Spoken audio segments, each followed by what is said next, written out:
Good morning. Morning. Morning, Teras. Morning, Teras. Hi. Hello, how are you? Fine, thank you. Sorry, I'm slightly late. I got here early, but I wasn't connecting quickly enough.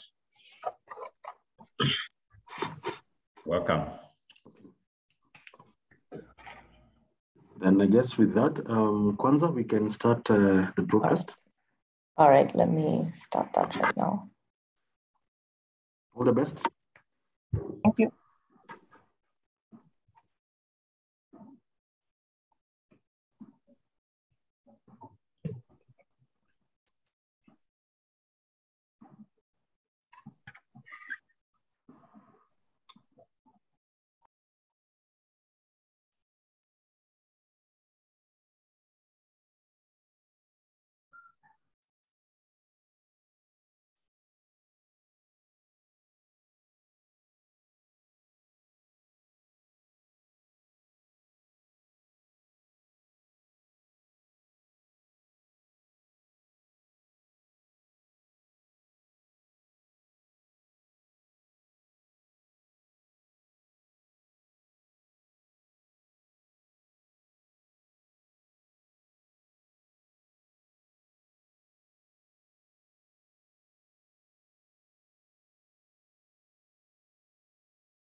Good morning, everybody. Thank you for joining us from Nairobi, Kenya. My name is Rona Kabue. I'll give us another maybe 5 minutes and then we could start as we wait for a few more people to join in. I'll catch you in another 3 to 4 minutes. Karibu sana. Thank you.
Okay, I believe we can start now.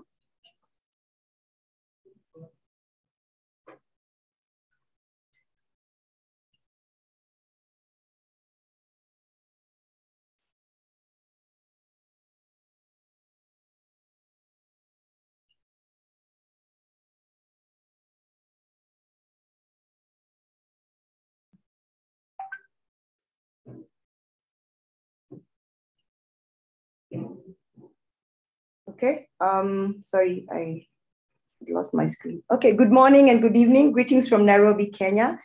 Distinguished guests joining us from the diaspora, honorable guests, ladies and gentlemen, thank you for taking the time to join us today. We will be discussing real estate investment and how to go about it.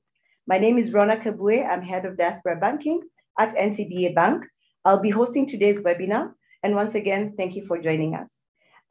Just to give context of today's discussion, home ownership or real estate investment is and continues to be a dream for many Kenyans, both locally and abroad. How to navigate the same can be challenging, and that's why we're here today. We look to unpack the what and the how to invest in real estate in Kenya and how NCBA can support your journey into home ownership. We are very delighted to host you today. On to our start, I would like to introduce Mr. Taras Muthiga to do the opening remarks. Just as a brief of who he is, Mr. Taras Muthiga is the Group Director of Retail Banking at NCBA. He has over 31 years of experience in retail banking. He has served in an array of leadership and roles, both locally, regional, and internationally. He is actually an ex-diaspora himself.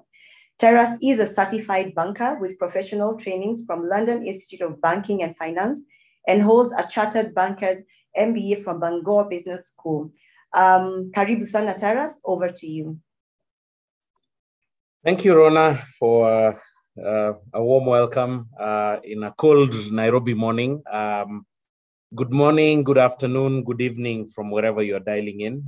Thank you, first and foremost, for joining us for this webinar. We appreciate that you've set aside your time, either at the beginning or the middle of the evening, to listen to us. We know that we have an audience from people in Washington, Boston, London, South Africa, Dubai, and even as far east or west as Sydney or wherever else you might be. Thank you so much for your audience. I'd also like to start by also thanking our panelists, Mr. Washwiri and Kilundo.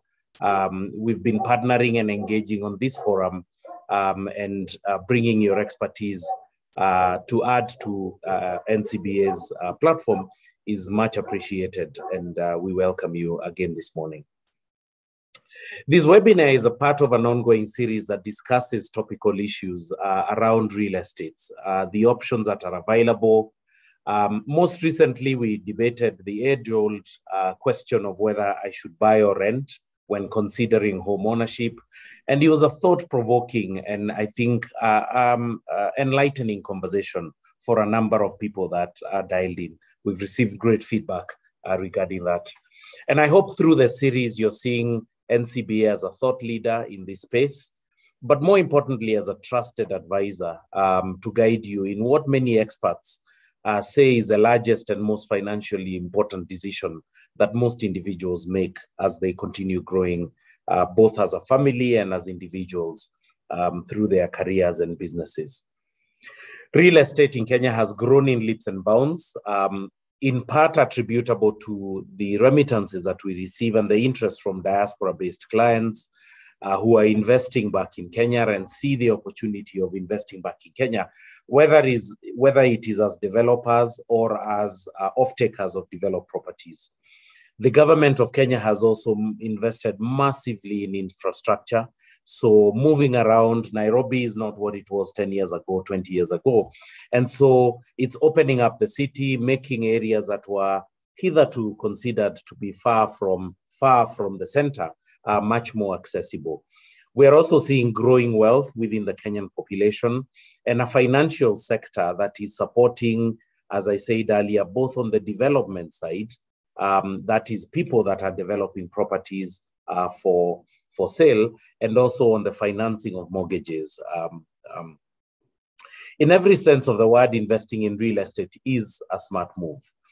from potentially creating a new source of income, to the assurance that you've got a shelter over your family, and an asset that is should be of value if you've made the right decisions and bought at the right price. Investing in real estate is certainly something that we believe is an important ingredient in everyone's financial growth.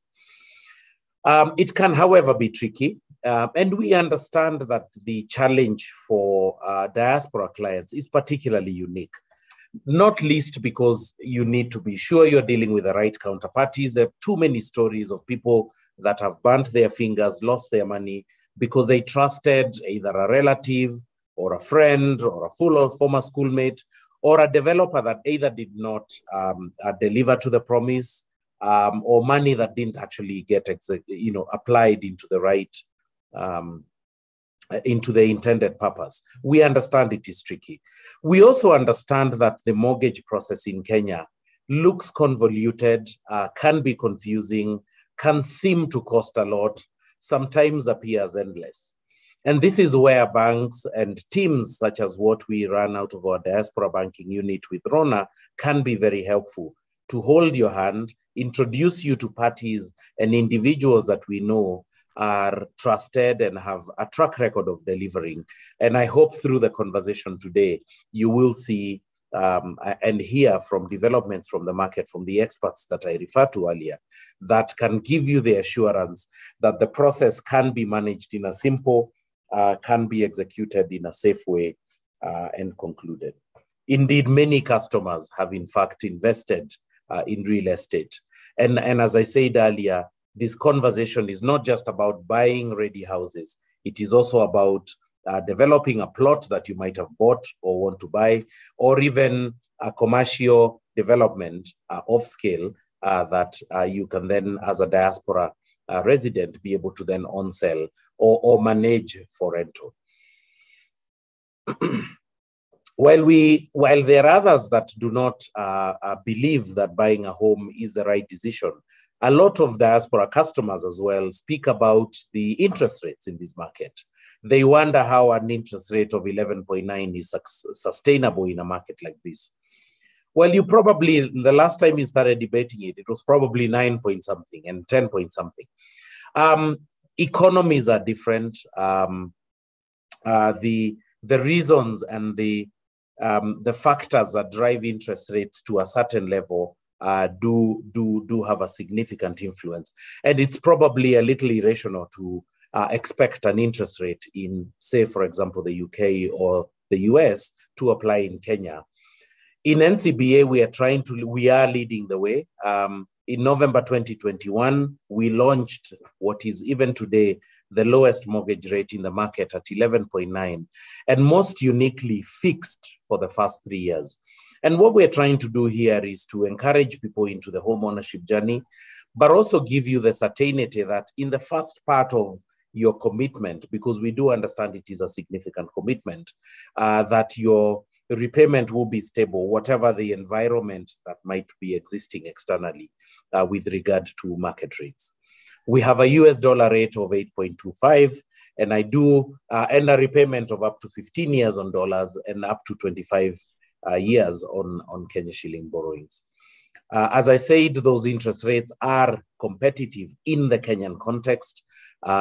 Obviously, for those customers that have the ability to raise capital or lending from other markets and then buy in cash in Kenya, that's also fine. And if you have access to that, we would encourage you to still consider the panel of developers and experts and the bank to guide you through your purchase transaction.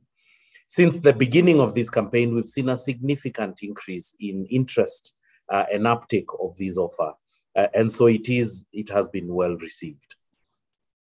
So whether you're looking to support your family in Kenya, diversify your portfolio of investments, create a safety net for the day that you may once return back to Kenya, investment in real estate can be lucrative when done right and when you partner with the right individuals and experts to guide you through the process. I do hope those remarks will welcome you to the session today. And I'll close with a quote from Robert Kiyosaki that says, real estate investing, even on a very small scale, remains a tried and true means of building an individual's cash flow and wealth. I hope at the end of this discussion, you will be motivated to reach out to our team and our relationship managers to begin the conversation down the road of your home ownership. For now, I'll stop there and hand back to Rona, who will be moderating the session. Thank you so much for your attention, and I look forward to a lively and engaging discussion. Thank you so much. Thank you so much, Tyrus, for the opening remarks. You've outlined everything very well. We appreciate that. Just to set the pace for the discussion, we'll show you a short clip, a short video, and then after that, we'll go straight into our discussion.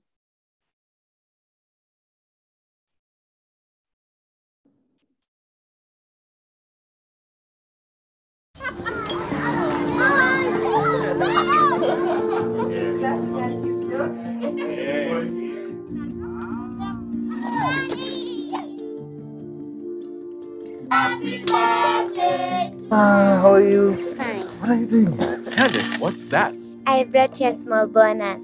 Bonus for what? Daddy said you helped us get a house, a car, and mommy's business. But I only helped them get the loans. You did more than that. You got us 299 family dinners, 64 kisses on the cheek, top road trip to see grandma, 42 jokes from daddy, 49 laughs from mommy.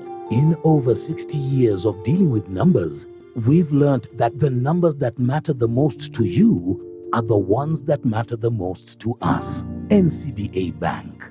Go for it.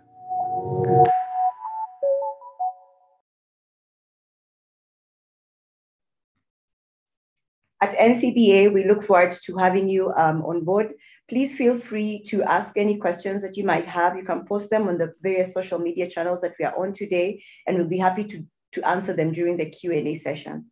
On to our next. Kindly allow me to introduce our panelists of the day today. To steer this conversation, I'll start by introducing Mr. George Washiore. He's the CEO of Optiven Group. Mr. Washiore holds a Master's in Business Administration from the University of Nairobi and a Bachelor of Commerce with a marketing option. He's also a certified public accountant. Mr. Washiore has won several awards across the globe, including the African Business Personality Award, 2018 by the Voice Achievers Award in Netherlands, and Best Entrepreneur in Africa in 2017. He understands the landscape in property investment here in Kenya, and he has stewarded and under his stewardship, Optiven Group aims to create over 30,000 direct employees by the year 2030. Our other panelist is Mr. Kilundu Mbithi. He is the founder and lead consultant of Investor Clinics. Mr. Kilundu holds a Bachelor in Land Economics and a postgraduate diploma in Valuation and Estate Agency from the Institute of Surveyors of Kenya. He is a registered and licensed real estate agent, and he is the publisher of InvestorClinics.com and convener of Property Talks. Finally, our last panelist is going to be Stella Mutai, who is the head of property finance at NCBA. Stella has over 15 years experience in property finance, property finance lending, that includes the mortgage, diaspora banking, retail banking product development, market communication, sales and marketing in local, regional, and diaspora markets. I believe our panelist today is quite rich and will be able to have a fruitful discussion. I'll hand it over to Mr. George Washiore, who will take us through a conversation around property ownership in Kenya and what it means and what it entails to actually just get into the works of it all in entirety. Mr. Washiore, over to you. Well, thank you, Rona. Thank you, the NCBA team, Dennis, Stella, and Tyrus. We are extremely excited this morning in the city of Nairobi to discuss, to sharpen each other with our investors across the globe and others in Kenya.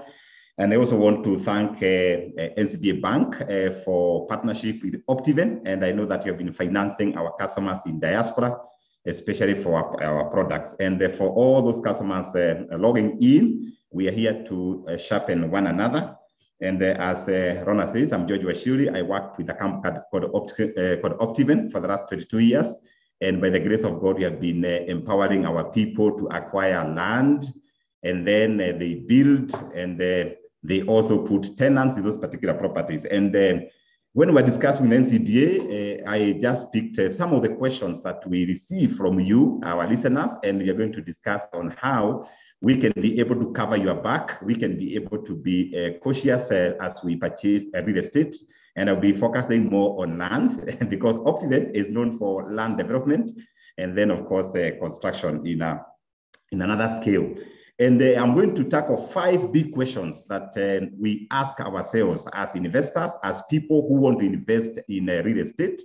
And one of the questions I have discovered is a very important question because when I also started real estate many years ago, I did not know all these questions. And question number 1 is, why are you buying this real estate? The question why. And once you ask yourself that question, you may say, I want to buy a real estate because maybe I want to build a home, either to live or a home for my relatives or my own home, or I want to put a tenant in this particular house. You know, number 2, you can say, hey, I want to buy maybe land because I want to speculate. I want to keep that land for 10 years, for 15 years, for 20 years, even for 30 years. And then I catch the capital gain after those number of years. And of course, you may also say, I want to buy land because I want to lease.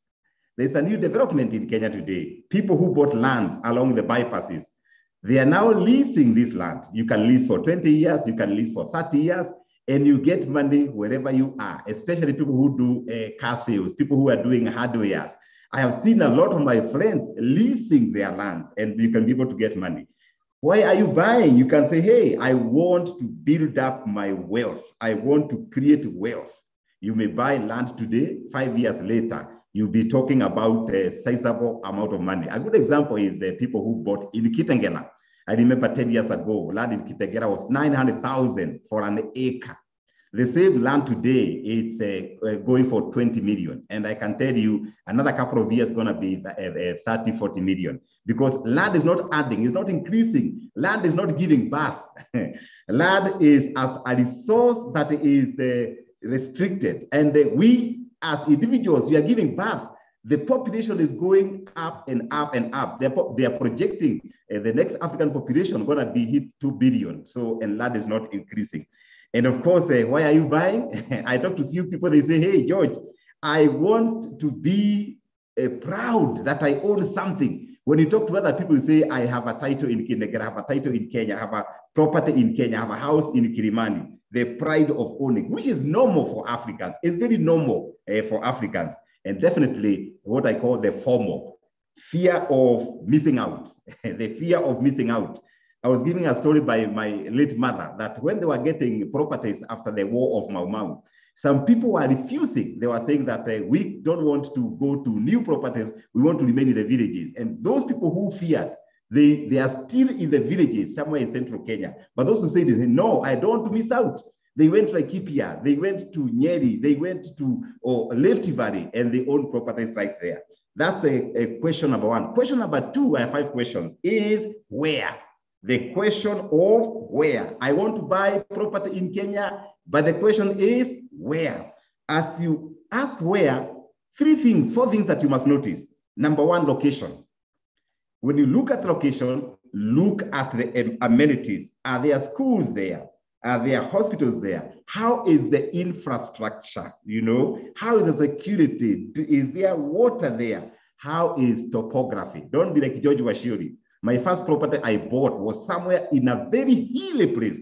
I could not build, you know, and the soil was not good. So as you ask your question where, check the topography, check the soil type. Is there power? You know, is it accessible? Can you access this particular property? And once you are comfortable, you now ask yourself the 3rd question. Who Whom am I buying from? Unanunua kwa nani? Who? Is it an individual seller? If it is an individual seller, check their ID. Check the consent of the spouse. Today, Constitution, not like the way our fathers used to sell land. They used to sell land in a bar. And maybe they meet and say, I'm going to cut you 20 acres. Nowadays, the spouse must give a consent. You might buy land and then the wife or the husband come and say, no, I was not consulted. And then you start the court cases. Individual. Are you buying from a family? If you are buying from the family members above 18 must also give consent that you have agreed as a family to sell this particular property. Are you buying from a company like Optiven? Yes. You need to check the CR12. Who are the directors of this particular company? You know, and you can be able to get CR12 from the from government offices, you know, and then you can also peep. You can check how many years in operation. Currently, there is a trend that people register companies, they sell property, they close. I'm a victim of that. My first property I bought, I lost 5 million. I bought a property, the company was closed, but I think I was not wise enough. It was only registered 2 years, you know, and for that particular purpose. So check the years of operation. Once you get CR12 and you find, hey, the director is George Washuri, check the character. Nowadays, you're on the internet, check whether George Washuri is a fellow who is known to do bad things or good things. So check the character of the visit their office. Don't tell, someone should not tell you, hey, we are virtual. My friend, if people are virtual, where will you go when the deal goes bad? You know, you need to know Optiven, where your office is, Absa Plaza, okay? How many years? 22 years of operations. How many directors? 3 directors. What do they do? Are they committed? Or maybe they're directors by proxy, you know, very important. And definitely check more details about this company selling to you. And then you can also ask, is the land or property from a SACCO? You know, SACCOs have been selling land in Kenya. This particular SACCO, check, are there minutes from the members, resolution to sell this particular property? Check the registration of this SACCO. Is it legit? Is it part of SASLA, for example? You know, is a SACCO duly registered? And then you can check that. You can also ask yourself, is this land from a foreigner? You know, foreigners in Malindi, they are selling land, I'm sure. You know, Italians are going back to Italy and they are selling their land. When you buy land from a foreigner, very, very important to check, is the title freehold or leasehold? If you find the land sold by a foreigner is freehold, run away. Because foreigners cannot own freehold rights or interest. They can only hold leasehold, you know? So check that. And if it is freehold, check whether this foreigner, it's a company, whether there's a Kenyan director. If there's a Kenyan director, then you are good. And check their books. If it is a foreign company, check their books. Have they been paying taxes? You can buy a property from a company only to find the rates are in millions. Aha. Where are you buying from? Government? Check the grant. You know, sometimes government sell land, you know. Are you buying from a church? What do you check? Is there a members register? Have they sent a vote to sell? Are you buying from a Catholic church? Catholic church in Kenya have got a lot of land. Check the authority from their headquarters in Rome. Very, very important.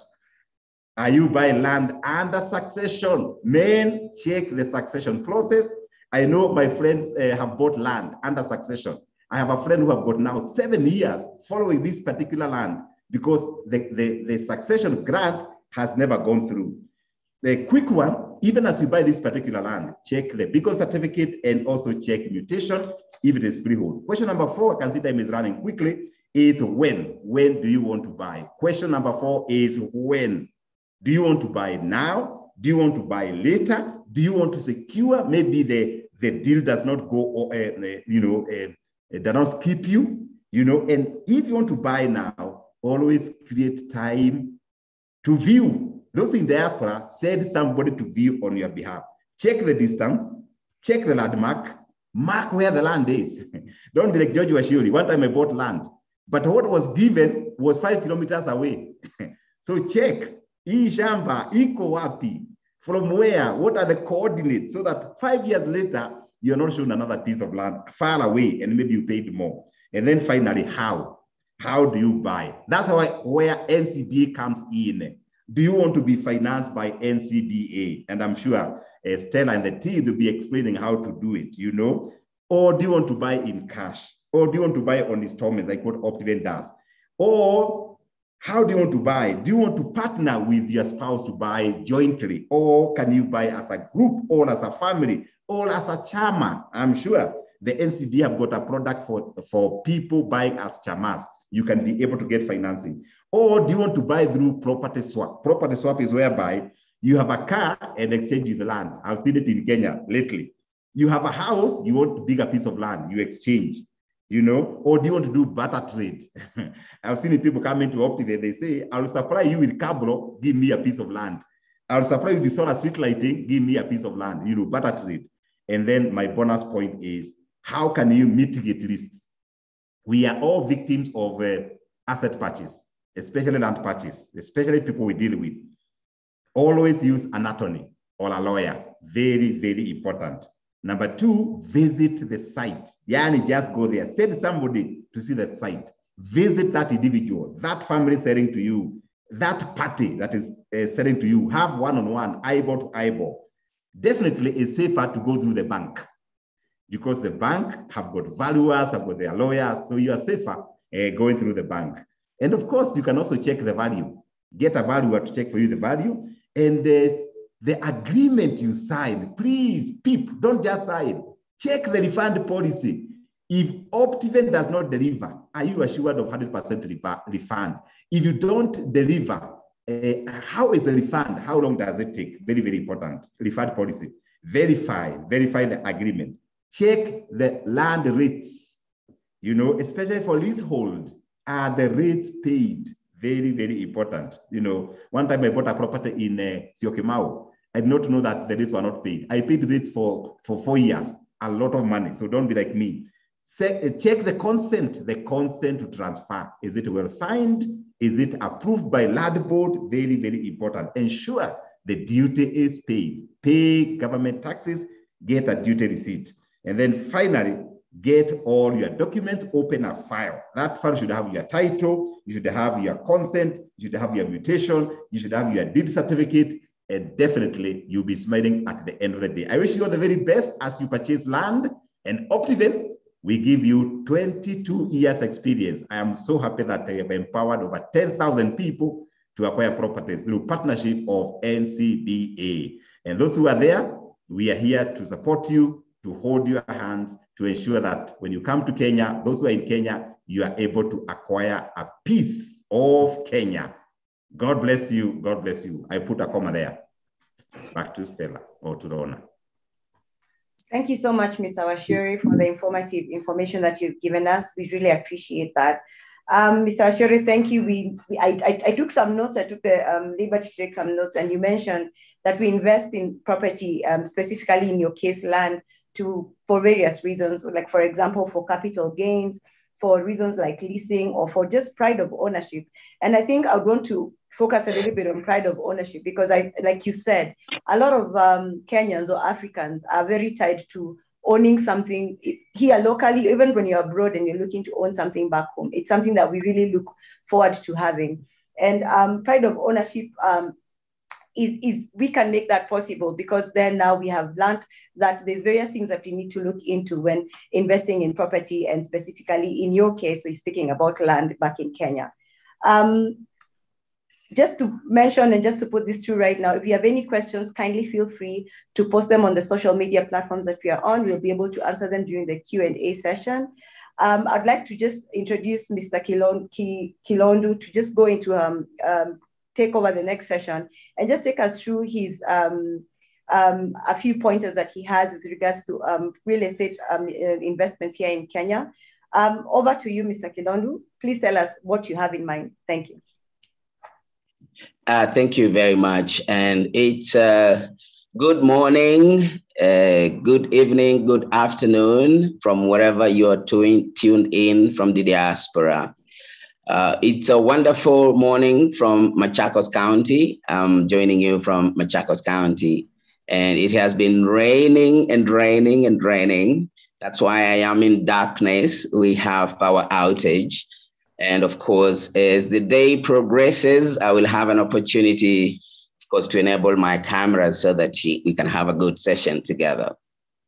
And of course, a big thank you to Tyrus and the entire NCBA team for affording Investor Clinics and myself this opportunity to discuss real estate investments, what diasporians need to know in order to take advantage of the opportunities that abound in Kenya. So what I'm going to do in my short minutes of presentation is that I'm going to approach real estate investments and what diasporians need to know in two main contexts.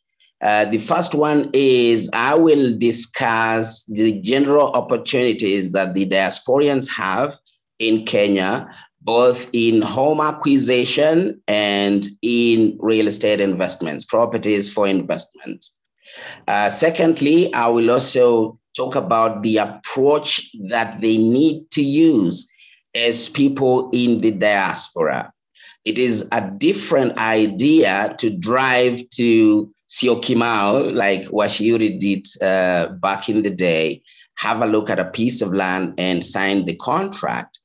As for somebody in the diaspora, it's a totally different experience where you have to rely a lot on teams. I will also be mentioning a lot why you need to have a solid team in your, in your forehand to help you transact your properties.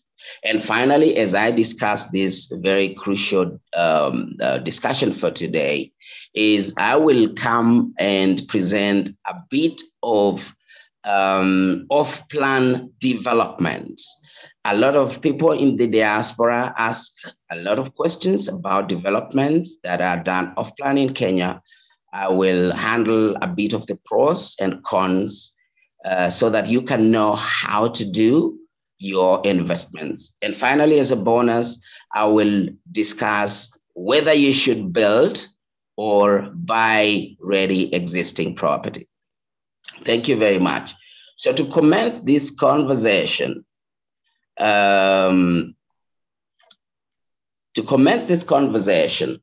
let me give a note regarding the robustness of real estate in Kenya. Kenya has had a good run on real estate growth and also a good run on growth in values of both homes and investment properties.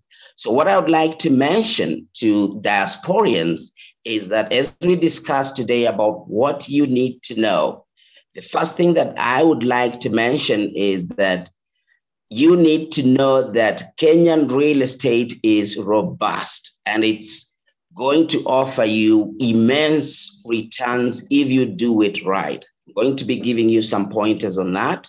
And the first note that I want to present is that we have been experiencing 5% growth in homes subcategory over the last 15 years. So one of the points as a diasporian you need to think about is if you're not going to invest, if you're not going to acquire your home today, when are you going to do it? Are you going to do it when the price is 3 times? Or are you going to do it when the price is 5 times? Washiuri mentioned the price of an acre in Kitengela a few years ago compared to today. And I think it went to something like 20 times. It was 900,000, now it's 20 million. And I can actually confirm that because I did a project there as well. The second thing that you need to know is that when it comes to returns on investments, this is an area where diasporians have a lot of interest. Return on investments in Kenya on real estate have also been consistent within the range of 6 to 12%. Now, as a diasporian, you want to decide whether you're going to acquire property that is going to be used by your family back home, or you're going to acquire a property that you're going to lease out for rental income. So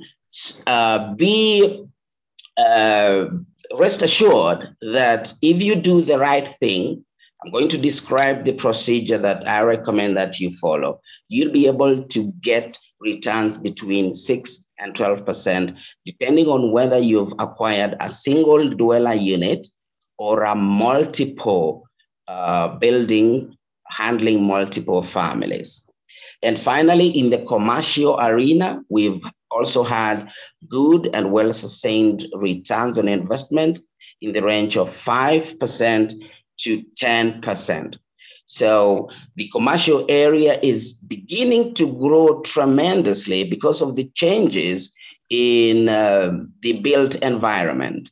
COVID, of course, has introduced changes in how people do their business. And what we are noticing is offices that are available for people to come in whenever they feel like and to work from home whenever they feel like. So that space is a new space that is growing. Also, homes are now being built in a way that you can translate one section of your home into an office, and that is providing tremendous growth for people who are considering investments. So commercial investments and industrial investments are also supporting good growth between 8 and 10%. Now, let me change gears and go into specifics of home acquisition. If you are in the diaspora and you're thinking about investing back home for your family, for your retirement, for when you come back, I want to highlight some considerations that you need to know. Today, we are really key on the things that you need to understand before you start embarking on that process while you are in the diaspora. The first thing that I want you to think about when you're going out to attempt to acquire a home is to establish the neighborhood's regulations within the area where you want to acquire your property. I know Wachuri has done lots of projects for home development around the country in virtually all the counties surrounding the city.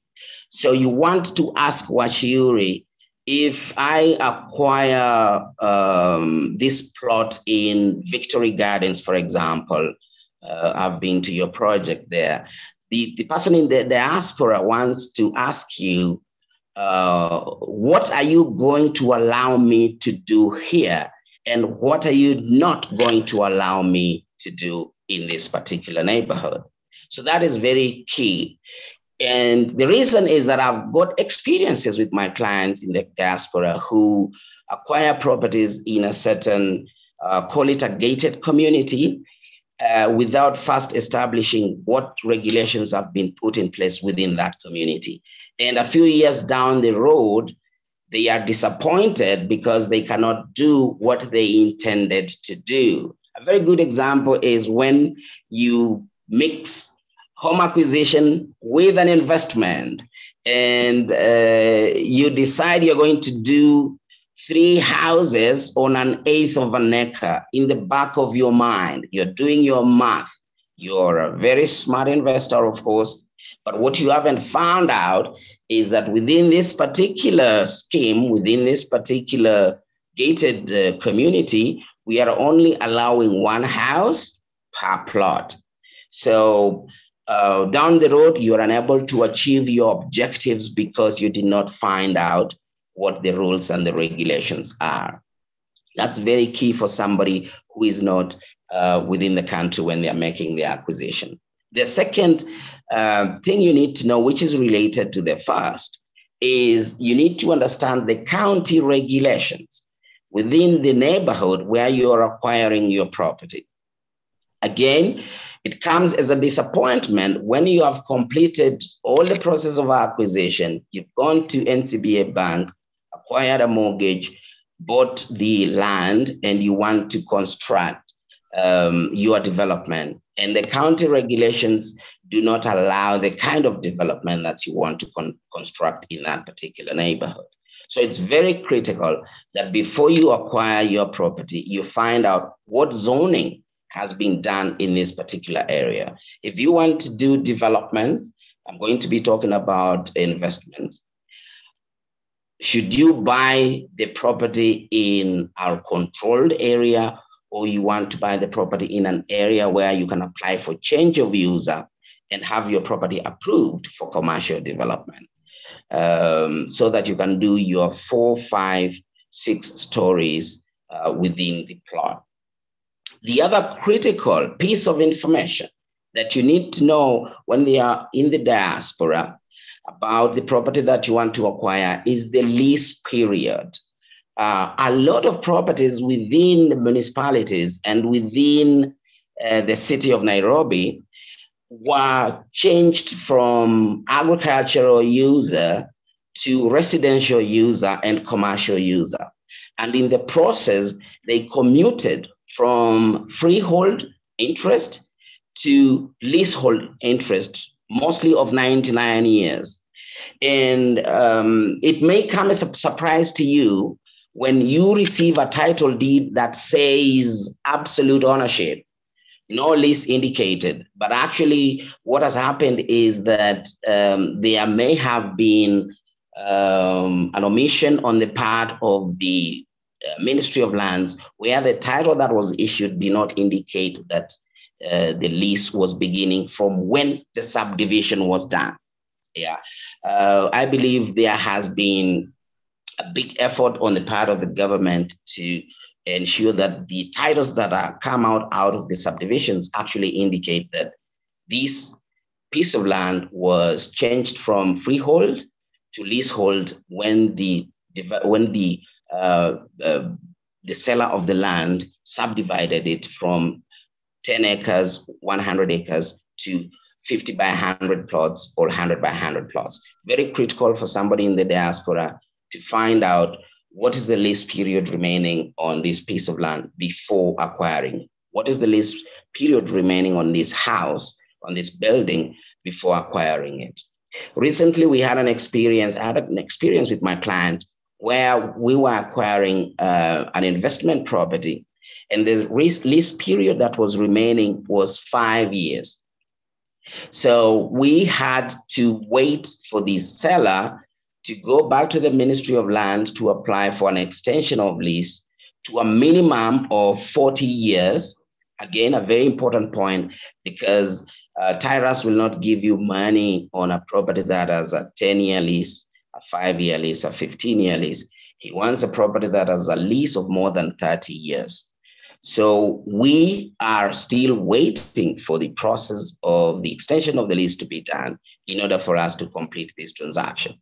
But you want, again, as a diasporian, you don't want to wait. You don't want to waste a lot of time waiting for a process that may take a long period. Go straight to a property that has a clean title with a lease of not less than 40 years remaining. That makes economic sense.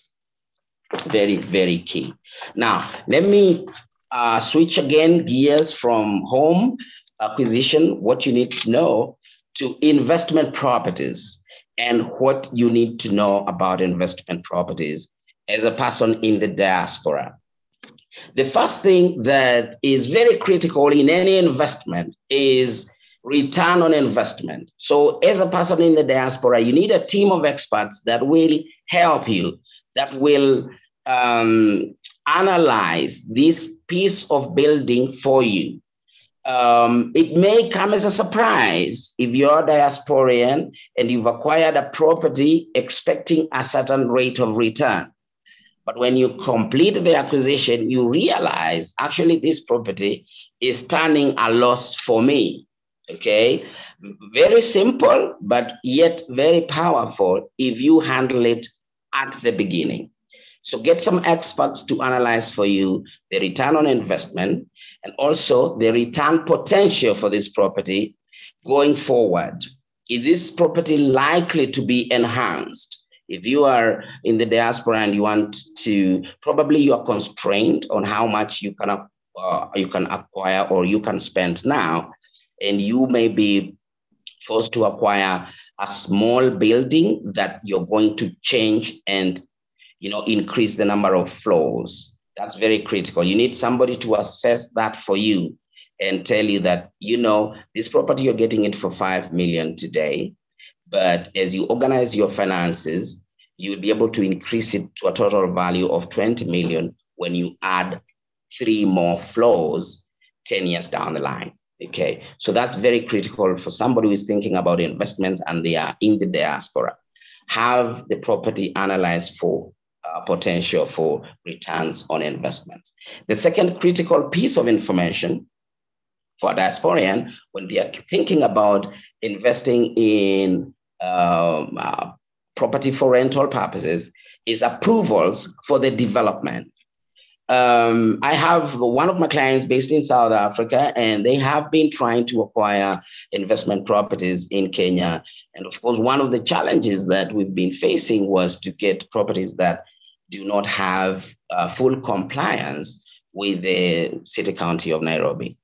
Whether you're going to be financed by the bank, or whether you're going to finance yourself, it is important to get a property that has complete approvals and documentation. It doesn't matter whether you have the full amount today, tomorrow down the road, you may need to leverage on our property in order to acquire another property. And actually, that's an idea that I teach a lot in my clinics. I'll be mentioning what we do at the tail end of my presentation. So very critical, get approvals for the development. Make sure that your building complies to the requirements of the bank. When you have a property that has everything that is needed to acquire a mortgage, to acquire a loan, that gives you power to grow your investments back home without having to rely on the amount of money that is available in your pocket. The third and the final idea I want you to always think about as a diasporian, something very important for you to know, is you need to thoroughly inspect the condition of the building. And I repeat, thoroughly. You've got to check whether the pipes are leaking. You've got to check whether the roof is leaking. You've got to check the drainage systems, whether they have blockages, whether they have any problems that may require you to spend serious capital injection to correct the problem. Because what it will mean is that it will reduce your return on investment because the overall cost of acquiring the property and repairing it goes up. Wonderful. Now, let me jump now and answer one of the main questions that we receive from diasporians when we are running our workshops and property talks, and it is regarding off-plan developments. Now, what is the concept of off-plan development? This is a concept that is designed to be a win-win situation for the buyer and the developer, because it is initiated on the basis that the developer will get help from the purchasers in terms of capital for construction of the building. So what happens is that a developer creates the concept, gets all the approvals of the concept, and offers the development in the marketplace to get pre-sales. Once they have an adequate size of pre-sales, then the bank can finance the construction of the remainder of the development. So on the onset, it's a brilliant idea. It's an idea that is practiced all over the world, and Kenya is no exception. Now, I've got a few things that you have to check before getting into an off-plan development, because there are pros and cons associated with off-plan development. The first one is I would like you to check the land ownership. Who owns the land where the development is being done? Is it the developer or is it a third party? Now, if it is the developer, that's a good indication. If it is a third party, you need to ask more questions. Why is it a third party? And what is the transition like from the third party to the developer and thereafter to you? The second key thing that you need to know is the track record of the developer. it is important, of course, to deal with somebody who has an experience in what they are doing. You want to check out other projects that they have done and delivered to other customers, because that tells you the kind of development that they're going to offer you and what timelines you need to expect. The third thing you need to check also, when you're looking out to purchase in off-plan development, is the approvals from the county government. The project needs to be properly approved. It needs to have the documentations required for construction to commence in the construction site. So having done that, you need to understand what you're getting to if you're purchasing your home or an investment property in an off-plan development project.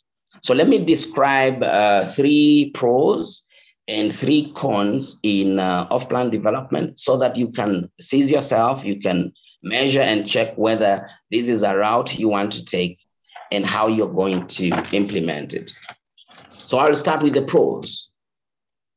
So the first advantage of buying in an off-plan development is that you as a purchaser get to acquire the property at a great price, basically at a discount.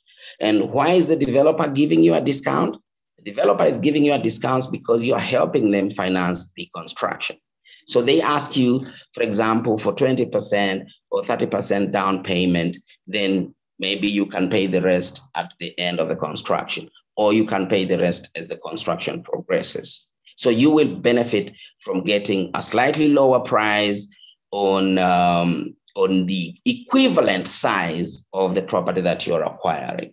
The second advantage, which I think is very important for Kenyans, and especially Kenyans in the diaspora, is the purchaser gets time to organize their funds. So maybe you're buying a 2-bedroom apartment in Kinoo, Waiyaki, and it's going for 6.5 million, and you have, say, 2 million down payment.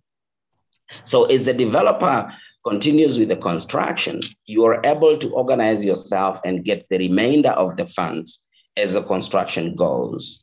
That gives you an advantage to acquire a property now rather than later down the road.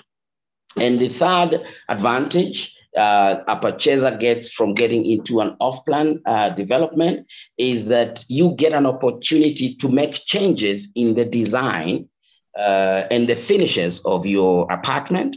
And that gives you, that feeling of involvement in coming up with what is going to be your home, what is going to be your investment. So that's an advantage you get that you will not get if you purchase an already built up an apartment.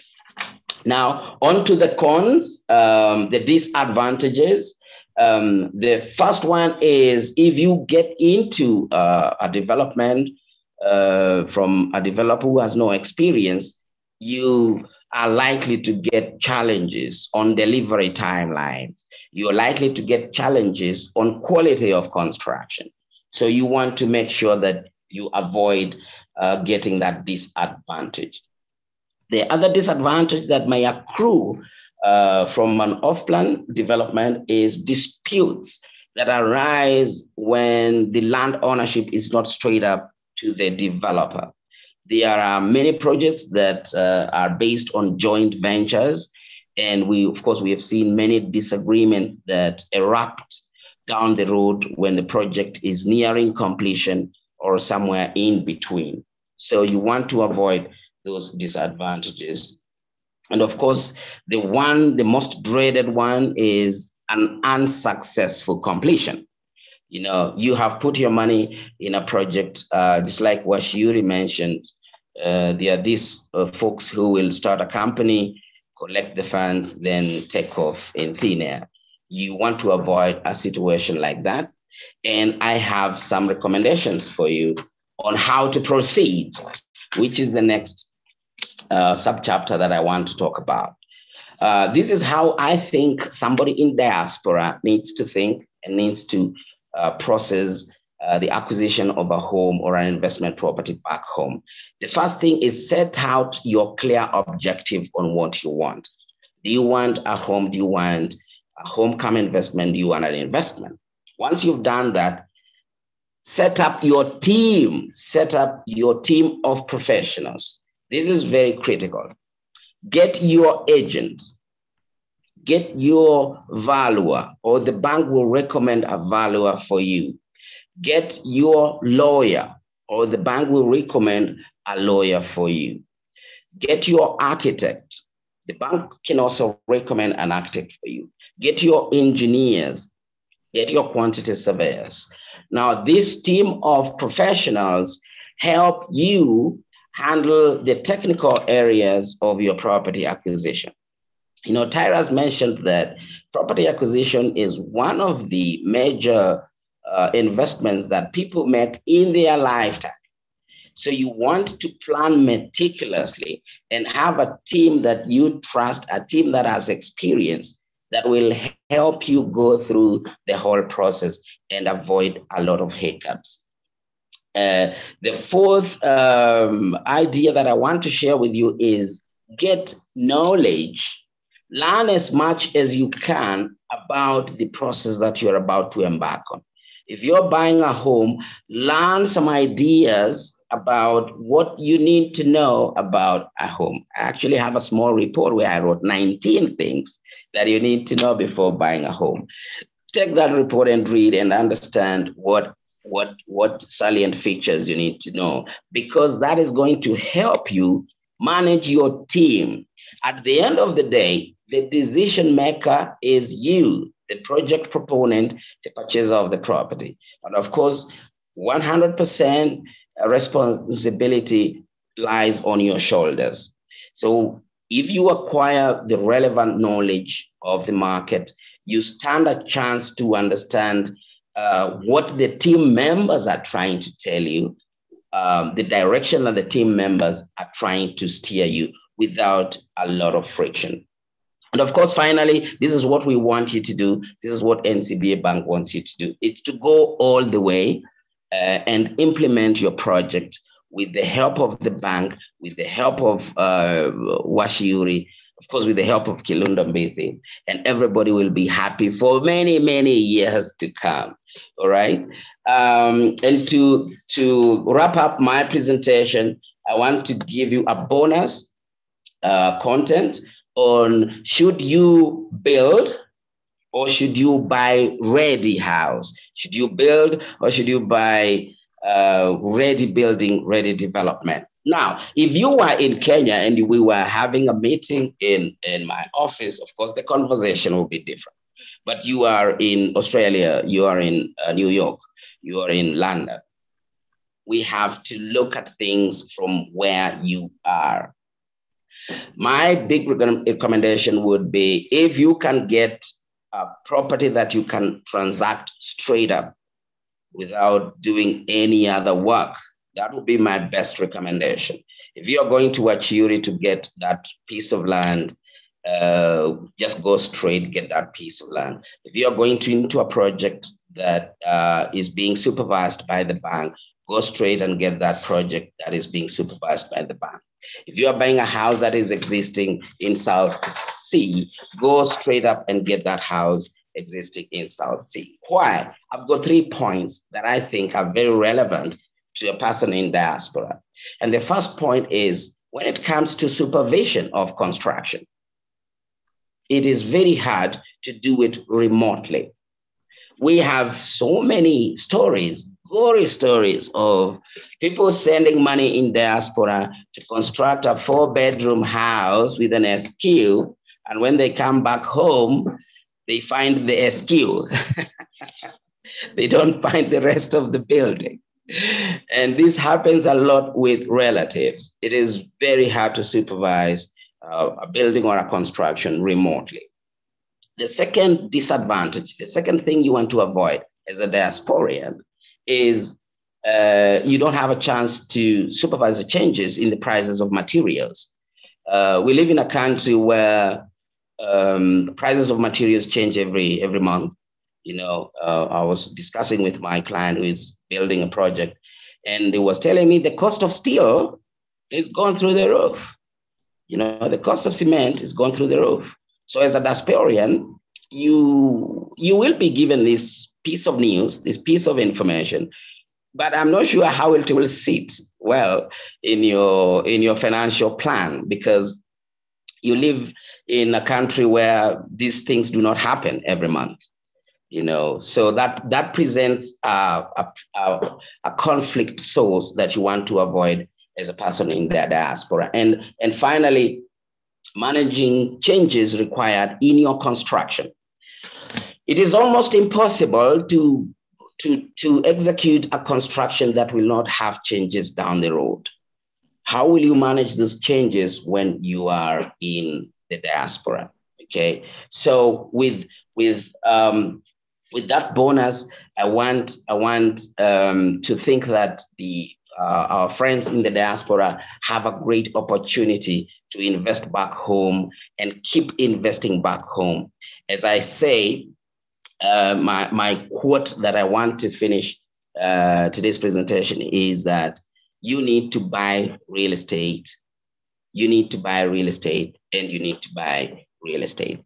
It will never come a time when real estate will become irrelevant. It will never come a time when people will start, living on trees, working on trees. We all need space. We all need homes. We all need churches. We need all these resources. And who is going to deliver that? Even you in the diaspora, you can deliver that. So what we do at Investor Clinics is we help our clients execute their investment plans smoothly. We are consultants that educate you and also hold your hand through the entire process of conception, going to the market to do the research, and execution of the acquisition process as your acquisition representation. So with that, I thank NCBA very much for giving me this opportunity to make my presentation, and I take it back to Tyrus. Thank you so much, Mr. Kilundo, for your valuable insights. I believe we've learned quite a bit about property ownership back home and how to go about it. Just as a recap, Mr. Washure had mentioned about identifying the location, for example, when you're looking to purchase even a property in terms of land, or buying an already ready-made house, or you're buying land to put up a residential home for yourself or for commercial purposes, say, for example, a block of apartments. So what else he also mentioned was that when you're looking to buy, you need to look at the consent of the spouse. Does the seller have consent from his or her spouse? And other things such as consent from family, if the family members are above 18 years of age. And also something else to look at is when you're looking to purchase a property, is that who is the seller? Is it an individual or is it a company? If it is a company, maybe we just need to check, I'll do a little bit of background check and check details such as who are the directors who are listed in the CR12 document. Something else that Mr. Washure had also mentioned is the land. Where is the location of the land? What, other than who is the owner, what can you do on that land? What are the amenities around there? Are they useful amenities to you? Are there schools and hospitals? And the other very, very useful thing that he said is, what can you do with the land? Do you have consent? Is it a controlled area that you're looking to put up a block of apartments, but in that area they don't allow the same? Then Mr. Kilondo also took us through very insightful, gave us some very insightful points. He talked about what can someone do in a particular area. So I know sometimes we may have an idea of putting up, say, for example, a block of apartments for investment purposes. So what, in that specific area that you're looking to purchase the piece of land, is that what is allowed in that area? Can that be done? And if yes, that is good. If not, then what can somebody do around that challenge? The other thing he said is that it's important to understand the county regulations in that area that you're looking to invest in. Some counties are highly, highly regulated. So it's important to understand in the area that you're looking to invest in, what do the regulations entail. The other very critical piece of information that Mr. Kilondo has mentioned is the lease period. How long is the lease? Some leases some sellers tend to not reveal what the lease is, and it's important to be able to check what the lease is. As a bank, we only do facilities for leases that are above 30 years. So it is good to understand or to see or to check what the lease is on the property that you're looking to purchase. Mr. Kilondo also talked about what an off-plan project entails, the pros and the cons. And that's really important to understand, because I know we have a lot of developers looking to sell property when they're still not yet up and running, but it's important to understand what it means for you when you're looking to purchase an off-plan property. Both Mr. Kilondo and Mr. Wachuri also mentioned that it's important to go to the site and visit the site of what you're looking to purchase. Is it the land that you're looking to purchase, or is it a house that you're looking to purchase? The advantage of partnering with NCBA is that we will be able to do the site visit on your behalf, considering the fact that you as a diaspora customer, you're not based here. So one of the things that we're able to do for you is actually do a site visit. And we have a team from Property Finance Department who are able to actually handle your project from start to end. They supervise it, and they're able to actually keep you updated and keep you abreast of what is happening at any one time. So thank you so much. I'd like to hand it over to Stella Mutai, who will unpack for us from a bank perspective what property finance entails and how we can actually be able to support you, our diaspora customer, from wherever you are. So Stella, over to you. Please take us through. Thank you. Thank you, Rona, and good morning, evening from where you're watching us from. My name is Stella Mutai. I take care of property finance at NCBA, and I'm glad that you're engaging on this topic on real estate investment in Kenya, what you need to know. Actually, is what you need to know while you're away from home. You're away from home, you want to invest into properties, what do you need to know? I'm glad that Mr. Kilondo, Mr. Wachuri, as well as also Tara's introductions, we were able to unpack what you need to be able to know. So these are very critical topic that you and the diaspora, you need to be able to know what you need to, the details of what you need to be able to know when you're investing into properties. You know, investing in real estate in Kenya, well away from home, is an emotive topic to Kenyans living in the diaspora. And I know most of you have had some horror stories, or you have gone through some horror stories that you may not want to be able to go through. And even Mr. Kilondo has mentioned whereby maybe you could be constructing a 4-bedroom house, and now what you get is an SQ. Also, investing in real estate has had some hindrances, and some of these hindrances is like high cost of land, high cost of housing, and even the cost of construction keeps on escalating day by day. Currently, the cost of steel as well as cost of cement has skyrocketed, and these are some of the challenges people go through when they want to get into real estate investment. But for me, what I'd be able to know at NCBA, we have solutions that we're able to unpack, that we're able to guide our customers on how to be able to go through property investment or real estate investment. And when we're talking about real estate investment, we're not only talking about land, we are also talking about when you want to get into construction, what do you want? What do you need to know? When you want to get into buying a ready-made house, what do you need to know? So the ultimate purpose of NCBA Property Finance is to help customers or you in the diaspora to use your income and resources to be able to actualize your goals. We all have goals, and one of the things people want to be able to do is to own investment or to own a property. And you find that a property is one of the most expensive or investment that you'll ever make in your life. So at NCBA, we support our customers to be able to own those properties. We offer advice on what you need to be able to know about property investments. We also have a team that are able to guide our customers when they want to be able to get into investment. So for instance, if you want to construction, we're able to guide you on how to go about it. So as also you're investing into real estate, there's some things that you also need to be able to avoid. And I know it's not a straightforward process as it may look like. I know in the paper it may look like easy, but it is a process that entails that you need to be able to know from the first time you come into the bank or from the first time you want to get into investment, what do you need to know? There's some pitfalls that you need to avoid, and we advise our customers to always engage professionals before signing on that dotted line. It could be the sale agreement that you want to sign. Before you sign that sale agreement, what do you need to know? You need to be able to understand the payment terms. You need to understand where the locations of this property is. For instance, if I'm buying land maybe from Mr. Wachuri, I need to know the size of this land. I need to engage a surveyor And these are some of the professionals that are maybe underrated when, for instance, if I'm buying a land, I need to be able to engage a surveyor. And a surveyor will be able to tell me the measurement of a piece of land. How does this piece of land sit? What's the size? What's the real shape? And how do I go about it if I want to be able to construct? And some of the professionals are maybe, as I've mentioned, as surveyors, lawyers, valuers, registered certified realtors who we're able to engage on day-to-day basis.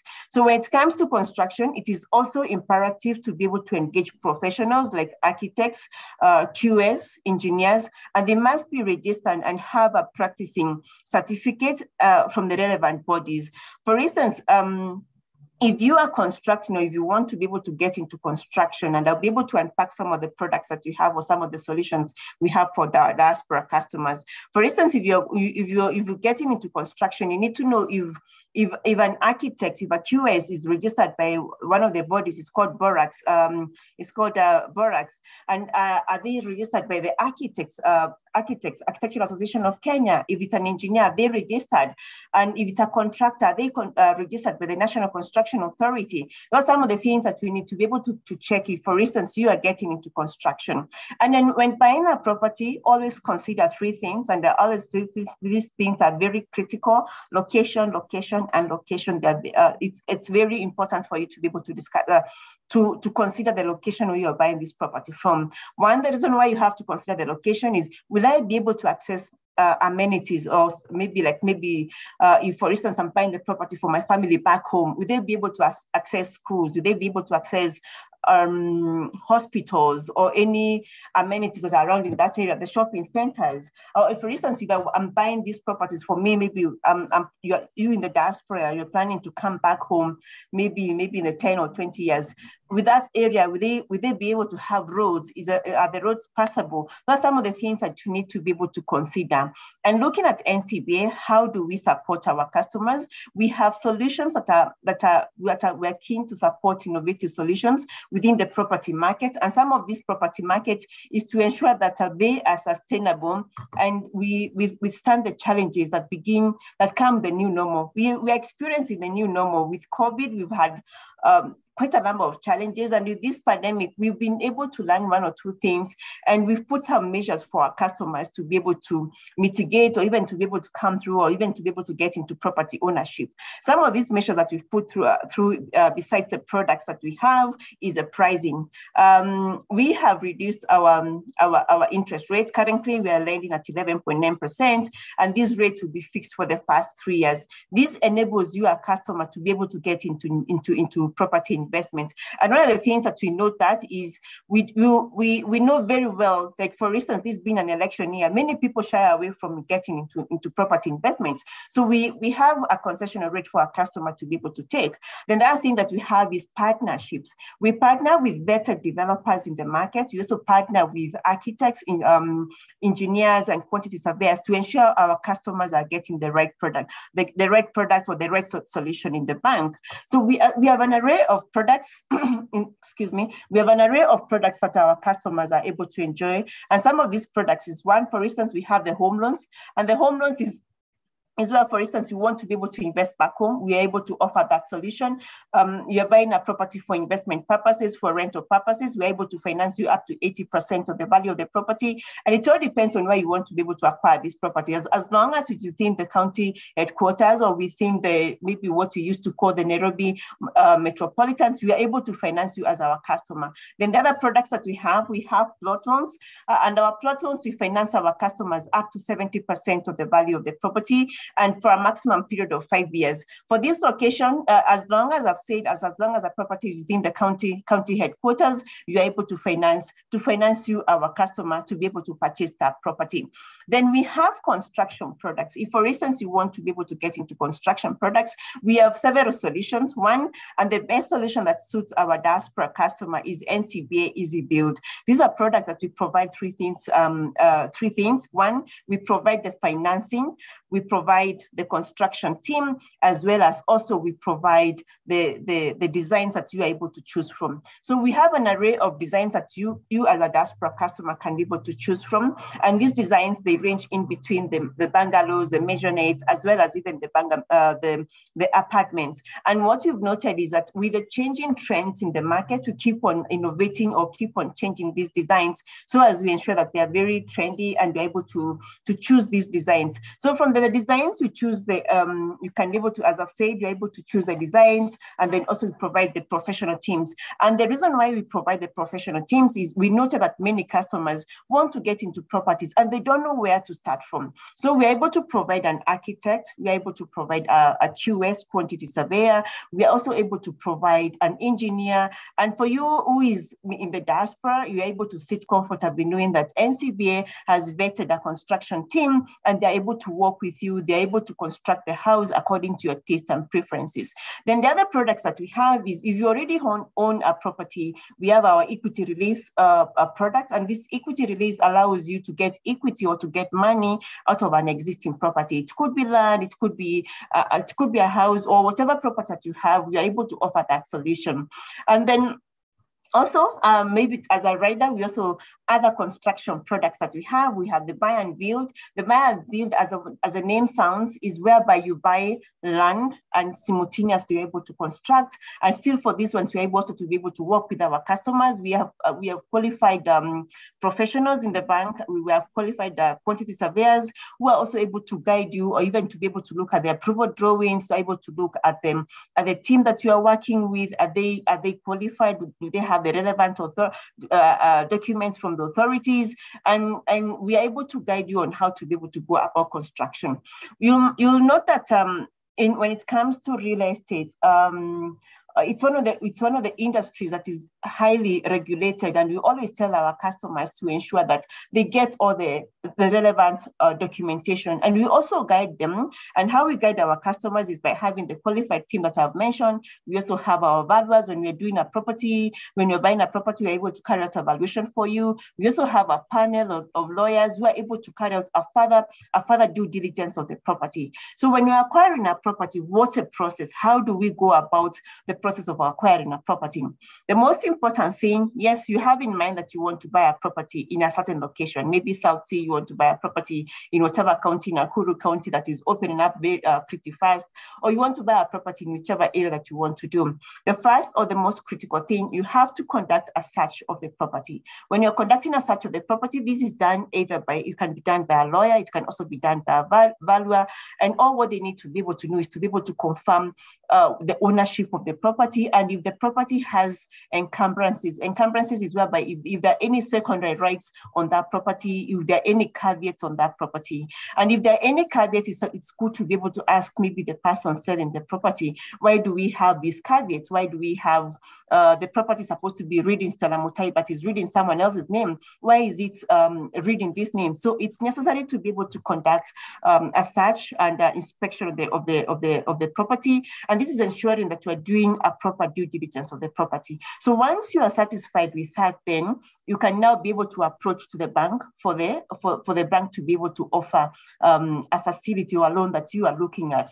And for us, we approve our facilities within a period of 5 days. You're able to get an offer letter. And once you get an offer letter, it's for you to be able to accept the offer letter, and we move to the next stage of whereby now we do the valuation. When we are carrying out a valuation, we also do a further due diligence. As NCBA, we usually check on some limiting factors that we advise our customers that maybe, for instance, if a property is in the Dongo report, if a property is in a riparian land is whereby maybe somebody has constructed a property near a water body. We advise if the property is near a road reserve, if the property is near an airport. There's some areas that we do not finance, and we're able to advise our customers if a property is maybe near 400 meters from the railway line, from a road reserve, from our airport, we may not be able to finance because of maybe some of the allowances that have been set. And then once evaluation has been carried out and we've checked all these limiting factors and we are satisfied, then we're able to move to the next stage of the legal process, which is the conveyancing process. The conveyancing process is the longest process, and it takes approximately in between 60 to even 60, maybe from 45 to 60 days, and some counties or some registries, you find that it takes longer. And for us, what we do is we work with our lawyers to ensure that they're able to fast track the transactions and they're able to move pretty fast. So what happens at the conveyancing stage is whereby the property is registered, as well as also it's charged to the bank. When it's saying the property is charged to the bank, is that it will be showing that the property will be reading property charge to NCBA, or the property at that time you've taken the facility with the bank, it will be owning the property jointly with the bank until the time that you paid off the facility. And so once the legal process is complete, then we're able to release the money to the person selling the property. And then you become a rightful owner, and then now we'll continue now with the relationship as a bank. For us, we finance the diaspora customers up to a period of 15 years, and we're able to work with you on all these journeys, able to demystify the mortgage journey. You find the property ownership journey is a little bit complicated, but once you're able to understand, and that is why we are doing such sessions, to be able to guide you, our diaspora customers, for you to be able to understand what does it entail. When we say that you are charging, when you're saying that you are valuing the property, when you talk about the conveyancing or the legal process, what does it mean? And then we're able to guide you. Also, one of the things that we have done as NCBA is to be able to ensure that we have vetted developers that are able to provide properties to our customers. As NCBA, we do not have our properties, but what we do is we go out there and partner with trusted partners, such that you, our diaspora customers, because I know you've heard other stories whereby you bought a property and the property is not legit. And then what we do is, for us, is to ensure that we also do a due diligence with that developer, look at the history of that developer, how many developments have they put in the past, and even we go further and look at even their character and what they are doing, even the businesses that they are doing in the country. Having noted the process and having noted our products, one of the other things that we always advise our customers is critical for you to be able to get to know about the costs that come with the property purchase.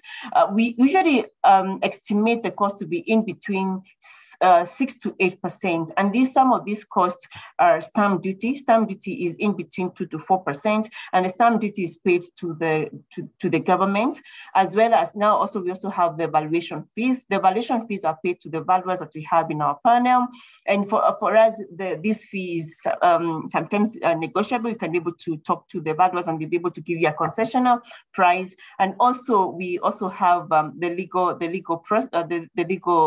fees that are paid to our lawyers, and also other statutory costs like the charge. You also need to be able to pay the stamp duty of the charge.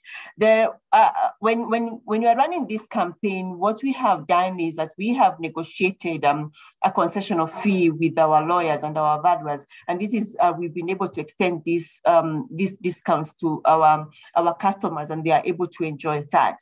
And having said that, maybe you may ask yourself, does NCBA, maybe what benefits as NCBA can be able to what can I get from NCBA? For one, you do not have to be banking with us for you to qualify for a facility. However, we will require you to open an account and start a relationship with the bank. And once you start that relationship, then we'll be able to guide you on the property ownership. We'll be able to demystify the whole property ownership journey. As I've said, and I've seen that it's a little bit long process, takes approximately 90 to 120 days, but we work with you throughout all the stages. We don't leave you hanging. We'll be able to guide you and advise you what you need to do at what stage. Even though you're in the diaspora, we have our diaspora desk, and our relationship managers are equally well qualified, and they'll be able to guide you throughout the property ownership. So in conclusion, what I can be able to say is, as a bank that says go for it, what matters to you matters to us, and we are flexible in our financing terms and location, and we'll work with you at every single step. So reach out to us, come to us, and we'll be able to guide you throughout the mortgage journey. Thank you very much. Over to you, Rona. Thank you so much, Stella, for taking us through the process of property acquisition through the bank. And just recap what you just said. As a diaspora customer, then what does it mean for you? Mr. Ashere has mentioned what you require to know when purchasing land. Mr. Mbithi has also told you or has taken us through what you need to look out for whenever you're looking to invest in property, in real estate back home in Kenya. So as a diaspora customer, what does that mean for you? NCBA is able to support you. And what I mean by support is that we have a dedicated team that takes care of diaspora customers. Our team is able to actually hold your hand through their property ownership process, from the time you identify a property to the time where you apply for a mortgage or apply for a facility like a plot loan, all the way to the time when we disburse the money to the seller, and then you become a homeowner where you begin to pay or make payments, regular payments on a monthly basis for your facility. The team is actually able to verify, for example, where we start from is verifying, do you actually qualify to take a facility or to take a loan? So what we first do or encourage you to do is first check, am I eligible for a loan? I'm looking to buy a plot, for example. The plot I'm looking to purchase, in my opinion, or what I think is maybe 5 million shillings. But with the incomes I have, do I qualify for that? So our starting point is we check your eligibility for a loan facility. And to check your eligibility, we normally use copies of your pay stubs, which you provide for us maybe for 3 months, where we need to see a consistent income that comes into your account. And also we need to check your credit ratings from wherever you are, whichever country you're in, so that we're also able to see your credit worthiness in the country that you're in, and also your credit worthiness here in Kenya. After the two are analyzed, we're able to actually come back to you and tell you indeed that you do qualify for the 5 million that you're looking to, for the 5 million shillings that you're looking to invest in when you're looking to invest in real estate back home. Now, it's important to start from that point so that then when you're looking for a property, you don't look for a property that's overly priced and you're not able to make the payments for the monthly repayments for the loan. Or maybe you actually come to realize that from your incomes, you're actually able to invest a little more. Maybe you actually do qualify for more than 5 million shillings. You actually qualify for 10 million shillings. If that's the case, what does that mean for you? Is the investment that you're looking to do, will it be able to achieve what you're looking to do? Will taking a loan facility that costs a little more be more beneficial for you, or vice versa? So those are the kind of things that we are able to look at from the diaspora perspective or from the diaspora team. Stella has also mentioned some very critical pointers, is that when you're looking to, say, purchase a home or purchase an apartment, just for example, there are very critical things that we do as a bank. And we have a panel of valuers and a panel of lawyers who are actually able to do due diligence on your behalf. The advantage of that is that you're actually able to get a report that gives you the truth, that tells you the truth, that if I'm buying this land, it's not on riparian land. It is actually sitting on, it's actually land that is, that is good, that doesn't have any issues. So our panel of valuers is actually able to do a valuation on the property, and then you're able to be comfortable when you're actually getting into this kind of investment. Sometimes you hear of stories where we involve our relatives or friends to be able to purchase a piece of property, but you're not able to verify is a property in good standing. So investing through the bank is actually able to give you that comfort or that benefit that, if the bank says that the land is good, then for sure the land is good. The bank will definitely not finance land that is not, that has any form of issues. And so the valuation report is actually able to give us that information. We're actually able to hold your hand through, construction facility. You're far away, you're not able to, you don't even know what's going on. You don't know if the contractor has even shown up on your at the site today. So, or do you know the quality of the quality of cement or quality of products that have been used to construct, what is going on? Because you're far away, as NCBA and our property finance team, we actually have qualified quantity surveyors who are actually able to supervise your project all through from start to end. They're actually able to verify and check, for example, if your bills of quantities are actually, what is on the bills of quantities is actually what the project will deliver. Sometimes you'll find some bills of quantities are overstated or understated. So even before we start the financing process or financing of your project, that's the first thing that we actually look at. We look at your paperwork. Do you have approved drawings? Are they okay? Are the bills of quantities, are the figures in there making sense or not? So that then when we start your project, it actually starts and it comes to an end. And that's one of the things that we're able to support you on. As Diaspora Banking team, we're able to, we have relationship managers who are actually trusted advisors. We have noted that from time to time, we have people who are looking to invest back home, but have no clue where to start. What do I do? Which properties do I get into? I'm looking to buy an apartment, but I don't know which area. I want to buy an apartment for Airbnb. Which areas are best to invest in when it comes to an apartment that I would want for Airbnb? And through our property finance team, like Stella has mentioned, is that we have vetted some developers who are able to actually deliver some of these projects. At this point, maybe I can just request that you can send in your questions and we'll be able to answer them. And maybe I could start with some. We have a question from Natasha Ndongo. She's asking, can NCBA finance me to buy land from Optiven and build? And what do they require from me? Maybe Stella, you could answer that for us. Thank you, Rona. And to Natasha, yes, we can be able to finance you to acquire land from Optiven. From whatever I know, Optiven has a variety of pieces of land that they are selling across the country. We are able to finance you to buy that piece of land. We finance up to 70% of the value of the land for a period of 5 years.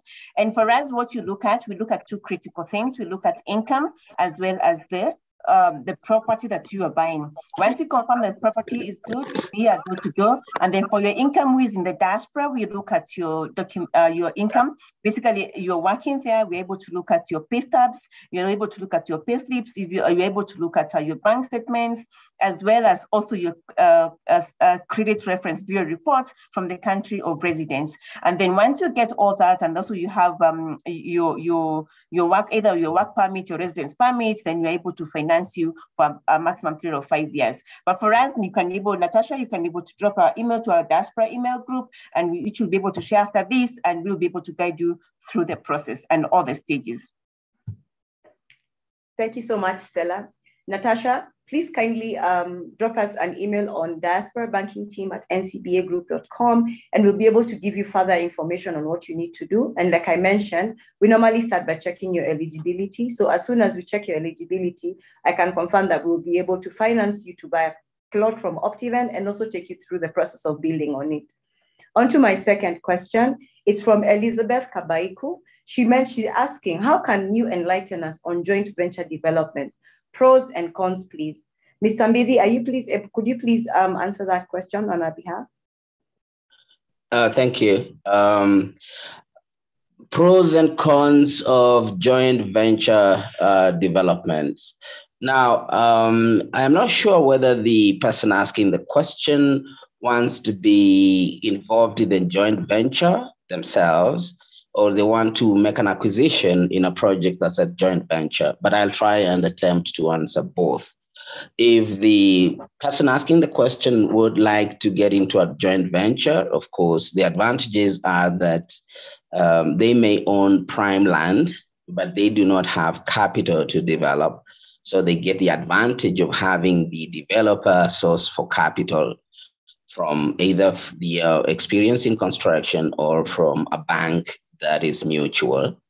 The second thing that is an advantage to the person getting into a joint venture is that they can easily commute from owning prime land that has no income to them into receiving income from the development when it is complete, once they've been given their units. That's an advantage. Now, when it comes to someone purchasing from a joint venture, a project, basically the advantages that accrue to that person are similar to the ones that I described in an off-plan project, because usually joint venture developers get land from the owners of land because it is very expensive to acquire the land. For instance, you may approach a joint venture project in Lavington or Kilimani, where land is hugely expensive, and the developer gets into a joint venture with the owner of the land to mitigate the cost of acquiring the land and doing the construction. So one of the main advantages that accrues to the purchasers is that they are able to get a prime property in a location that is very prime. A case in point is one of my students purchased a 2-bedroom apartment in Valley Arcade a couple of years back at a price that was not possible in the secondary market, in the open market. And the reason they were able to get it at that price is because the developer had gone into a joint venture with the owner of the land, and they were able to deliver the units at a very attractive price. Primary advantage. Of course, the cons are that in the event the joint venture partners disagree, and we have lots of stories, then the project stalls. Nobody gets to get their title deeds at the end of the development because the owner of the land and the builder are in court or are in disagreements as to how to proceed with the construction. So those are the primary advantages and disadvantages. So you need to be very clear on why you want to approach acquisition of a unit in a joint venture project, or why you would want to go into a joint venture yourself. Thank you. Thank you, Mr. Mbithi. I hope we've answered your question sufficiently, Ms. Kabaiko. If you need further information, please feel free to reach out to us and we'll be able to assist you. On to the next question. Rona, if I can be able to add on joint venture, Stella here. Yes, please. Thank you, Stella. When you're getting into a joint venture, because a joint venture, you're coming in as a landowner and somebody and someone else who has finance, it's very critical for you to be able to have an agreement as well as also an exit strategy. So if for instance, we are agreeing that we are going to put up a block of apartments, we also need to be able to agree on the profit sharing. How are we going to share the profit? Because most of the time, what happens in a joint venture, my land is valued for 10 million and I require somebody else to come in with another 10 million so as we can be able to develop on this piece of land. It's good to be able to have a very watertight agreement as well as an exit strategy. And also a force majeure, in case of anything happens, how do we need to go? And do we need to go to arbitration, or how do we go about it? So joint venture has its own pros and cons. And I see Mr. Washiri wants to be able to also be able to comment on that. Yeah, thank you. I just want to just pass a statement that there are companies out there who advertise to say that bring your land and we shall build for you apartments for your rentals. They ask you to pay 20%, 30%. I'm sure some of my friends are victims of that. Before you pay that 30%, as a landowner, for the company to build for you apartments, please, as my good friend Kilundo Billy said, vote, verify, inspect the company. This company in mind was advertising, and most of our customers contacted me. George, what do you think? I told them, please, keep your money because we know them. And there are a few others doing the same. So, and if you're very doubtful, contact NCBA to check this company if they have ever done a JV. It's unfortunate that some of us in real estate, we are spoiling. We are the rotten fish, spoiling the market. So always, as Billy said, confirm before you give your deposit to a joint venture, being promised that this guy can do for you apartments, and then you enjoy your retirement. Thank you. Back to Rona. Thank you so much, Mr. Washiri, for that very useful and insightful information. I believe, Ms. Kabaiko, you've gotten some good information. Again, if you need to know some more, we're happy to please get in touch with us, and we're able to give you more information on how to go about it. If you're looking to get into a joint venture of any, if that's something of interest for you. Maybe I can go to the next question. It's from Mr. Andrew Mayeku. This question goes to Mr. Washiri. As a diaspora, could you please provide us with a trustworthy real estate agent who we can contact when one wants to purchase property in Nairobi or in Diani, Mombasa? I have shared my number, and also Florence Ngede, our senior sales manager, is in the house and she has shared her number. Please feel free to contact us. And if you have a rep in Nairobi, you can come to our offices in Absa Plaza, 2nd floor and 14th floor. We can be able to work with you in our properties in Mombasa and also in Nanyuki, Kitengela, and other counties across Kenya. Thank you. Thank you. Thank you so much, Mr. Ashuri. Teras? Yes. Excuse me. Yeah, sorry. I just wanted to add my voice on this issue about due diligence, because a lot of comments have been made about check these, make sure that, be sure of that, and so on and so forth. Obviously, the question I would ask is that if I then live in outside Kenya, how exactly am I going to inspect a house or that partner that I want to consider joint venture and so on? What I'd like to advise is start with the partner you trust. If that's your bank, they will then guide you into who are the right lawyers or valuers or developers that we know that have, been successful and completed. Start with George Washwiri if he's the one you trust, or Kilundo, or a lawyer. From a position of trust, then use that person to then walk you through. Now, that doesn't mean that if I introduce you to George, you should not read the letter of the contract or the information. Obviously, you've got to do, your due diligence and so on. But very often what people do is that, say, for example, if you come to the bank and we introduce you to a lawyer on our panel, because we've vetted them and we know who they are, they tend not to be the cheapest lawyer in town. Now, when you start wanting to cut corners, you want to use a neighbor or a relative or a former high school mate that you've had is in property, that's when things start going wrong, because you're cutting corners and not, fully prepared to take. Now, I'm not suggesting that everybody we refer to will be expensive. You've got to obviously negotiate as you would for any commercial conversation. But the big point on this due diligence, whether you're checking the partner or their track record and so on, start with somebody you trust. And they will introduce you to people they trust. And that circle of trust, whether that's from your bank or lawyer or a real estate agent that has been dealt with, will grow for you and protect whatever investment that you are considering. Thank you. Thank you so much, Teras. Maybe I'll just go into the next question. Yes, Mr. Ashuri, you already answered Mr. Mayeko. If you have further questions, Mr. Mayeko, please feel free to reach out to us and we'll be able to guide you further on property agents. You can reach us on diasporabankingteam@ncbagroup.com and we'll be able to answer further your questions. The next question comes from Mwai Ndegwa. Is there a government arm within a Kenyan ministry that exists to protect investors from unscrupulous developers who fail to disclose restrictions or crooks who wind up due to mismanagement? Do insurance companies underwrite these kinds of investment projects? Mr. Mbithi, kindly answer that question for us. Okay, I'm not aware of a government agency that handles that part the way it's been asked from the diasporian.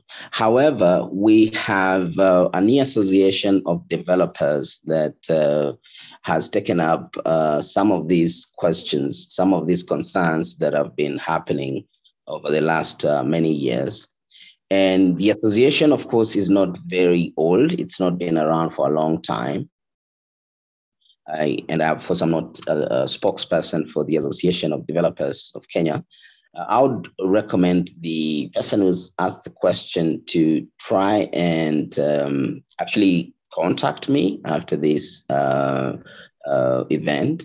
And I would link them up to the association and also link them up to the other professional bodies that are involved in the built environment. Thank you, Mr. Mbithi. I believe that question is well answered. Mwai Ndegwa, if you'd like to get more information on or getting in contact with Mr. Mbithi, he'll put his contacts on the chat and you'll be able to reach out to him and he'll guide you further on your question. Thank you so much. I have another question here from Patrick. Patrick from Facebook. Why don't you give a fixed rate on loans? Tyrus, are you able to kindly answer that question for us?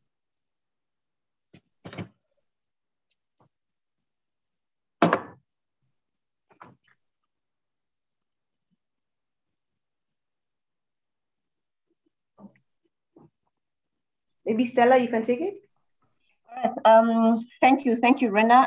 First of all, actually, I will start off with a question. Before I take the question on the fixed rate, I'll ask the question on the regulatory, if there's any real estate regulatory authority. One, I know it's in the process of formation. It has been debated in Parliament. It's going to be out very soon. That's a real estate regulatory authority. And the reason why it's been formed is to be able to regulate all these issues that we've had with the developers in the past. And as Kirundo has said, there's also another association for developers. Currently, as I've said, why are we not able to offer fixed rate? At the moment, I know it's based on the market rates and the macroeconomic factors in the Kenyan perspective. And also you find that things are evolving. And as I've said, the macroeconomic factors are the ones which determine our interest rate. So we are not able at the moment to be able to offer a fixed rate. I could perhaps add. Yeah. Apologies. I was being unable to unmute or unvideo myself.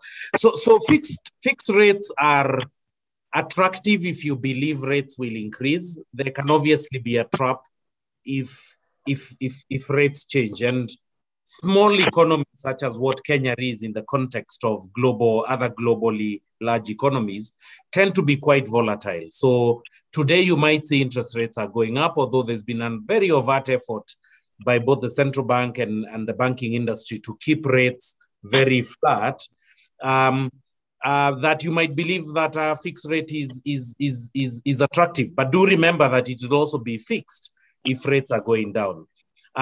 We have an offer at the moment for a rate that is fixed for the first 3 years. In our view, that was a reasonable term to give you the stability that you need as you make your initial commitment and can project within that reasonable term. Very long-term fixed rates are probably not wise in a market that is, as I said, relatively small and exposed to movements, that go up and that could be significant both on the upside and on the downside. Thank you. Thank you so much, Tyrus, for that. I believe. Patrick, I believe you've gotten an answer to your question. If you need further information, kindly feel free to reach out to us on diaspora banking team at ncbagroup.com, and we'll be able to give you further information on the same. I can go to my next question. It's from Mary, who's on YouTube. This question goes to Mr. Washiori. In your opinion, what are the next frontiers in land ownership? Say, if I want to buy and sell later. Wow, thank you. Of course, I'll pick from what Tyrus was talking about massive infrastructure development by the government of Kenya. Lately, we have seen Mau Road crisscrossing central Kenya. We have seen Keno Marwa Dual College, that is opening up Nanyuki and those areas. We have seen the expressway that is going to make Kitengela like Upper Hill because of the time consumed to access Kitengela. And that's why for us at Optivet, we have set up one of the biggest family entertainment center in Kitengela, GMC Fun Park. And we are still expanding it because you can see. So Kitengela is one of the frontiers. Nanyuki is another one. Mombasa, I was in Mombasa and I saw the infrastructure development. So Mombasa Malindi is the next frontier, even as many Italians get old, sell their properties and some go back to Italy. So there are opportunities in Malindi. And I can go on, and we thank God for the devolution, because nowadays the governors have got a target to develop their counties. I think there's no county that is not developing. If you look at Kenya today, Kenya as a nation is like a construction site. There is construction all over. I saw some people, Nigerians, talking about Kenya. and they were taking a photo of Nairobi Expressway. And they say, these Kenyan people, they are developing their country. As Nigerians, we are gossiping. I saw the same comment from South Africa, that these Kenyans, man, they are developing their country. So if you are there, you can be able to get specialized advice from George Washiuri. Just get in touch with us. We can tell you where next. And there's a lot of happening in this particular country. No wonder we were rated number 4 in Africa in terms of infrastructure. We are also rated among the top 10 about one of the countries that are really, really developing. So if you're there in diaspora, please talk to us, talk to Optiven, talk to NCBA. We can be able to guide you.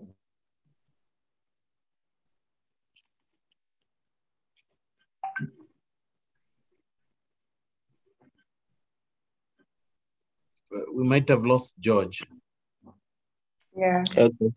Maybe I could add a comment as we got developing apartments. We also partner with ensuring.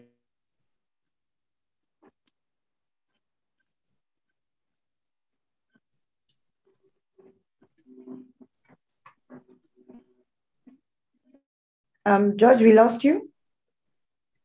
Maybe Mr. Mbithi, you could yes comment. Yes, yeah. I could add to the areas that George has talked about. And I have a small formula that I teach my students and my clients, both here and diaspora. And the formula is to draw up a matrix of what I call attractor factors. The person asking questions will definitely have some preference in some locations, depending on where he comes from and where he thinks his interests will be properly anchored in the future. So what you do is you draw a small map just by your own methodology and write down the attractor factors in those locations. These are the attractor factors that pull values up. Using the example of Washiuri, Kitengela has had these attractor factors I'm talking about. So the first one is infrastructure development, new roads, new major infrastructure.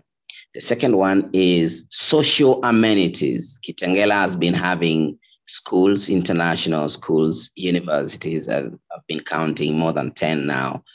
The third attractor factor is services, roads, electricity, water, sewer systems. The fourth one is zoning regulations. If an area experiences change in county, for example, Lamu had a shift in zoning regulations the moment it was upgraded into a port. So that's an attractor factor that will lead to Lamu becoming a hive of activities. And the last one, if you're not very close, if you don't have a lot of knowledge on determining these attractor factors, just look at population growth. Map out the areas where people are going, then follow them. That way, if you're buying for growth, if you're buying for speculation, if you're buying so that in future you exit either to do something else, then you are going to get it right, just like Washiuri was trying to explain before he was cut short by the connection. So I have a small ebook I wrote. I'll send it to the organizers so that you guys can read and understand the attractor factors. The book is called The Land Factor. It's just a small ebook to help my clients understand land in Kenya. Thank you so much, Mr. Mbithi, for that information.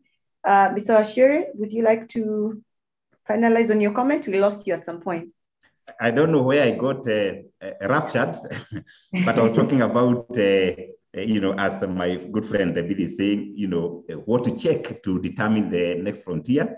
And I was talking about the massive road infrastructure, power availability. And I had mentioned places like Nanyuki, tourism, railway, there's a small airstrip there expanding. and also talked about Malindi. I was saying that most of these Italians have gotten old and they are selling prime properties in Malindi.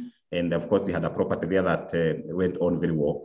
And of course, as Bidi is saying, you know, Kitengela, because of the expressway and other areas. I was talking about the counties, how the counties are really competing to develop infrastructure. And I think Kenya is ripe for development. And for us, I saw someone ask a question, hey, George, how comes some of your properties like Kiambu, they are very expensive?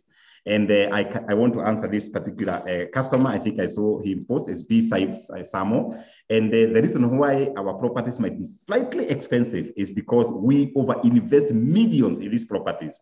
Like the one for Kiambu, financed by NCBA. I know many customers being financed by NCBA. We are doing underground power. You know, we are doing Cabro. We have about 20 acres for you. When you buy a quota there, you also own part of the common areas. The entry alone is almost half an acre. So we have a perimeter wall, CCTV. So when you add up all those values, you are better off buying there than buying another place with no value addition. The same with the Kitengela, the project Bidi was talking about, Victory Gardens. This is a project you have even done solar street lighting, you know, water in every plot, power in every plot. So you may buy 2.5 million. The neighborhood is maybe 2 million. But if you deliver your own water, power, infrastructure, you end up spending 6 million. So Optiven, effectively, Bisumo is not expensive, but we give you the true value and also common areas. But you can be able to find that on our website, www.optiven.co.ke. Thank you. Thank you, Mr. Washiri, for answering that question. I'll just go to the last two questions. And this one, Stella, I'd request if you could kindly answer it. Is the lending or financing in dollars? In what range is the interest rate? All right. Thank you, Rona. To our diaspora customers, they can choose maybe the method or maybe the currency that they prefer. Currently, we have three currencies that we lend, the foreign currencies. We have the US dollar, you have the euro, as well as the GBP. And then now for those who prefer to borrow in Kenya shilling, you also have the Kenya shilling. The rates for Kenya shilling currently, it's at 11.9% on a reducing basis. And then for the dollar is currently at 8.25. So for us, we usually look at your income and we'll be able, if you want to match your receivables, you are receiving your income in euros, you can be able to borrow in euros. If it's in pounds, you can be able to lend in pounds. And if it's in USD, we're able to lend in USD. Thank you, Rona. And for a term of 15 years. 15 years. Thank you so much, Stella. On to my last question from Caroline Gasha. She needs direction on investing in Mombasa. She had asked, just a moment. She had asked that she is from Mombasa and is looking to invest in a block of apartments. Is it possible for her? What information can we offer her in terms of investing in that area? She also says, give her a write-up on diaspora email or on WhatsApp. Caroline will be able to give you more information on that. But maybe Mr. Washiri, you can, or Mr. Mbidi, you can just mention something on investing in commercial buildings or in terms of apartments in Mombasa, in brief. Maybe a comparison. Why Mombasa and not Nairobi? Just an example. Right, good question.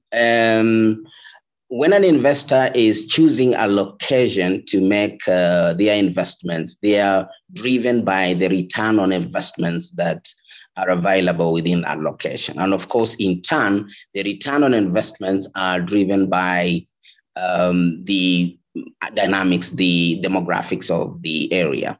What she's looking for is what we describe in our programs as tenant occupier zones. And tenant occupier zones are the zones that offer the highest return on investments because they are predominated by tenants.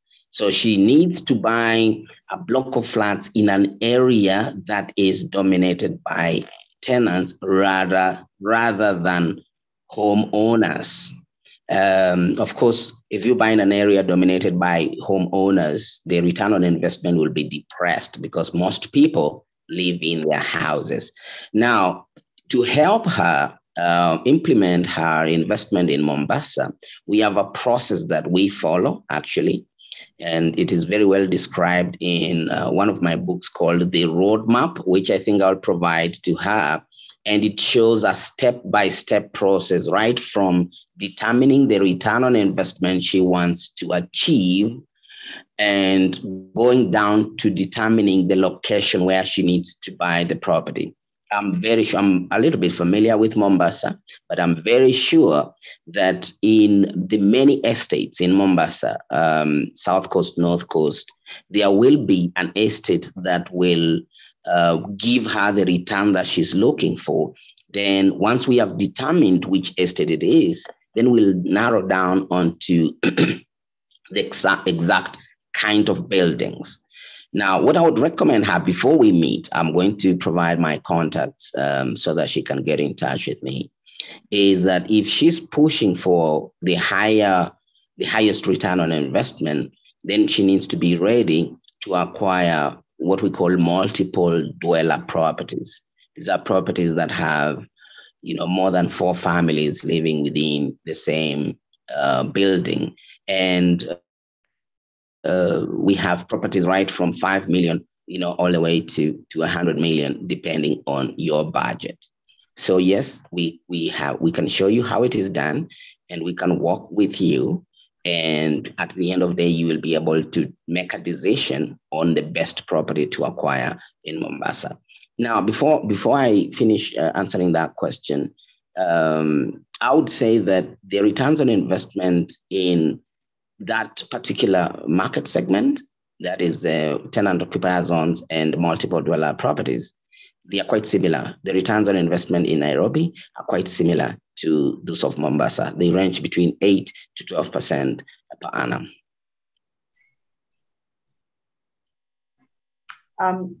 Thank you, Mr. Mbithi, for that information. Much appreciated. Caroline, please let us know if we've been able to answer your question sufficiently.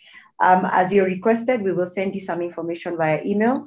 And for further information on how to go about investing in Mombasa, we'll be able to support you with that information and even support you with an application, say, for example, for a loan, to be able to actualize your dream on that. Time is up. It's now 8 o'clock in Nairobi. I know it's very late out there, especially in those who are in North America. Thank you so much for sitting through this webinar for the last 2 hours.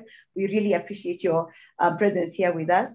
Yes, somebody has said we should have these insightful conversations more often, and I agree with you, and so we'll make sure that happens. And from time to time, we'll be able to provide more information on how to go about real estate investment back home in Kenya. Kindly allow me to just say thank you very much to our panelists today. Mr. Washiori, thank you so much for joining us and for giving us very useful insights on plot purchase and what to look out for when looking to purchase a plot. And I also want to say thank you to Mr. Mbithi. Thank you so much for the information you've also provided, especially on the pros and cons of off-plan and information even on things like joint ventures. Many thanks to Mr. Tyrus Muthiga. We appreciate your support, even your support even to our diaspora banking team and to our diaspora banking customers. That comes as a great value addition to us. Finally, thank you so much, Stella Mutai, very informed lady on property finance, very close colleague of mine. We work very closely together to ensure that our customers in the diaspora are actually able to invest in real estate.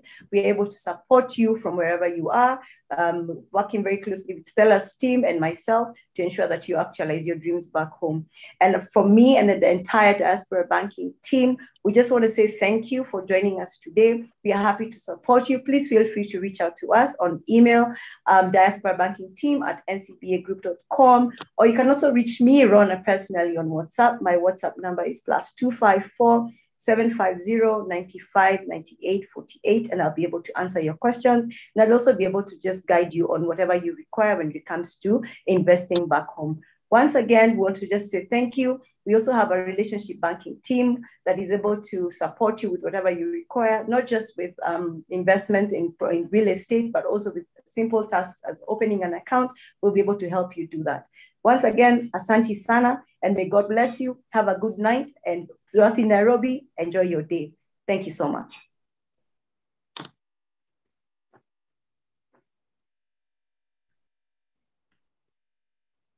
Thank you.